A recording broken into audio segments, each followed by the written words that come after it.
Hello, hai, Assalamualaikum warahmatullahi taala wabarakatuh. Okey, jadi topik hari ini tercetus dari perbualan ataupun interview salah seorang mualaf yang saya tengoklah dia punya kisah di YouTube. Macam video sebelum ni saya kongsi, saya sekarang ni suka layan antara kontennya ialah kisah ataupun interview revert, convert atau mualaf, ya, yang berkongsi cara ataupun perjalanan mereka bertemu dengan Islam. Jadi revert atau mualaf yang saya maksudkan ini, nama dia ialah Tom Fakin. Ya, sekarang dikenali sebagai Imam Tom Fakin, orang US. Jadi dia masuk Islam tahun 2010. Okey. Lepas tu dia belajar Islam lah, kan, belajar tentang Islam, biasalah mualaf. Tapi 2015 dia pergi ke Madinah untuk belajar di universiti sana.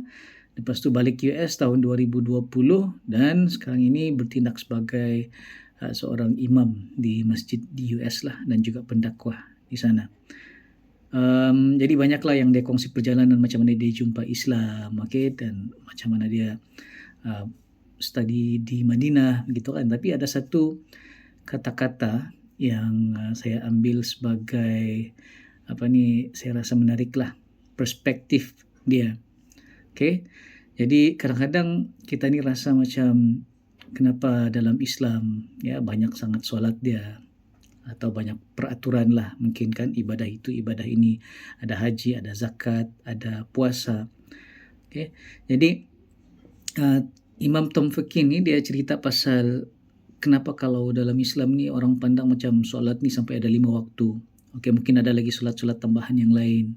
Kenapa banyak sangat? Kan? Jadi dia umpamakan. Dia bilang kalau atlet pun, contoh macam basketball, kalau biasa dengar Kobe Bryant, okey, dia punya regime latihan tu, dia balik-balik pergi gym. Okey, balik-balik pergi gym, okey, latihan satu hari tu entah berapa berapa jam latihan kan. Tapi end up dia jadi seorang pemain basketball yang mantap, gitu, yang hebat lah. Dan begitu juga pasukan yang lain pun, ya, latihan dia kalau buat dengan banyak, buat dengan kerap, akhirnya dia akan jadi pemain yang mantap.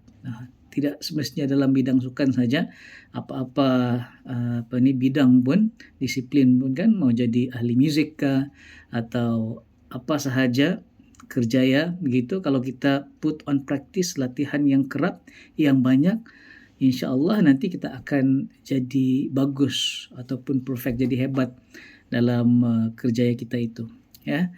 Jadi Imam Tom Fakin ni dia bilang begitulah. Solat ni kenapa begitu banyak?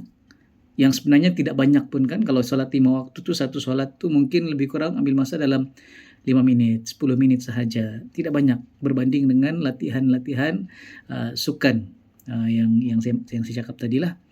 Dan semua yang kita buat ni pula, solat ni, dia akhirnya akan membawa efek kepada hari kemudian kita ataupun hereafter, hari akhirat, hari selepas kehidupan di alam dunia ini, yang mana itu lagi penting dari banyak benda di dunia, kan. Jadi solat tu yang orang pandang susah, sebenarnya kalau kita ada perspektif yang macam Tom Imam Fakin ni, insya-Allah kita akan mudah untuk lakukannya lah, ya.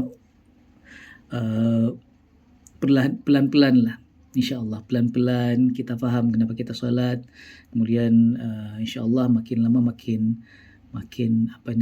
mudah, dan kita pun makin menikmati ibadah itu.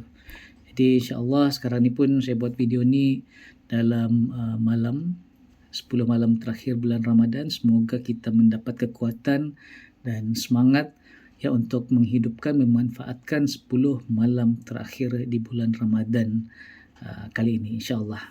Assalamualaikum warahmatullahi taala wabarakatuh.